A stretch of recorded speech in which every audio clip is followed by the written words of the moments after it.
রাখিব নিরাপদ, দেখাবো আলোর পথ। তখন মনে হলো ও মাই গড, একটা ওয়ার্ডকে পুঁজি করে তো এখানে অনেক দিন থাকা যেতে পারে। আমি জেলকে কখনোই জেল বলি না, আমি বলি কারাগার। কারাগারের জায়গাটা বলি শিক্ষালয়, একটা মাত্র কারণে শিক্ষালয় বলি, কারণ ওখানে আসলে শিক্ষার অনেক কিছু আছে। আপনারা মানে যারা গিয়েছেন তাদের অভিজ্ঞতালব্ধ জ্ঞান আছে।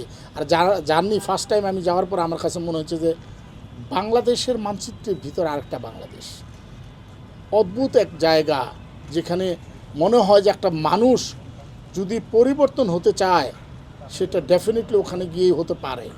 এবং অনেকের সময়ই আমি বলতে শুনেছি ছোটোবেলা থেকেই যে বারবার কারার নির্যাতিত নেতা আমরা যখন জনসভায় যেতাম তখন এই কথা বলে পরিচিত করা হতো, তখন মাথায় ঢুকতো না কারাগার মানে নির্যাতন।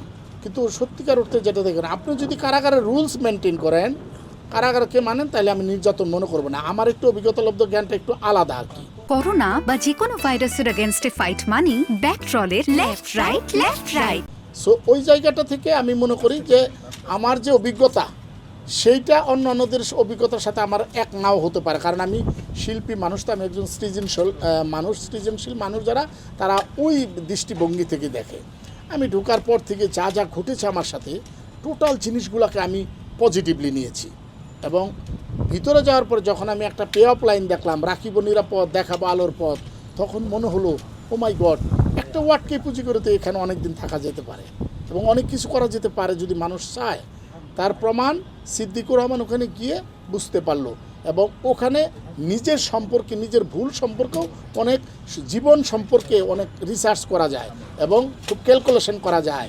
সেখানে ক্যালকুলেশন করার সময় আসলে এমনি পাওয়া যায় না। যখন আমরা বাইরে থাকি তখন কিন্তু পারিবারিক কিছু ব্যাপার থাকে।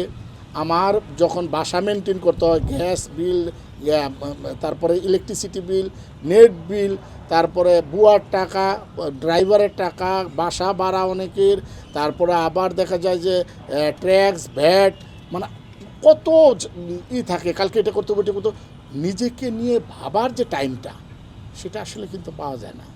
সেটা শুধুমাত্র এই কারাগার, এই শিক্ষালয়ে গেলে পাওয়া যায়। নিজেকে মনে হয় নিজে আমি কি ভুল করেছি, আমার কি ভুল হয়েছে, আগামীতে আমি আসলে কীভাবে জীবনটাকে সাজাবো, যেহেতু আমি একটা ভুলের কারণেই এখানে আসছি। সো সেই ভুলটাকে কিভাবে সংশোধন করা যায়, সেই জায়গায় আমার কাটানোর সময়টা একটু ভিন্ন আমি মনে করি। আমি অনেক ভালো কাটিয়েছি বলবো, সবসময় বলবো। আমার সাথে কোনো রকমের আইন বিভাগ বলেন, বিচার বিভাগ বলেন, শাসন বিভাগ বলেন, তাদের কাছ থেকে আমি কখনোই এরকম কোনো আচরণ পাইনি যেটা নিয়ে আমি বলতে পারবো যে আমি খারাপ আচরণ পেয়েছি। আমি সবসময় ভালো আচরণ পেয়েছি এবং সেই জায়গাটা থেকে আমি মনে করি যে ওই কারাগার মানে শিক্ষালয় থেকে শিক্ষার অনেক কিছু আছে।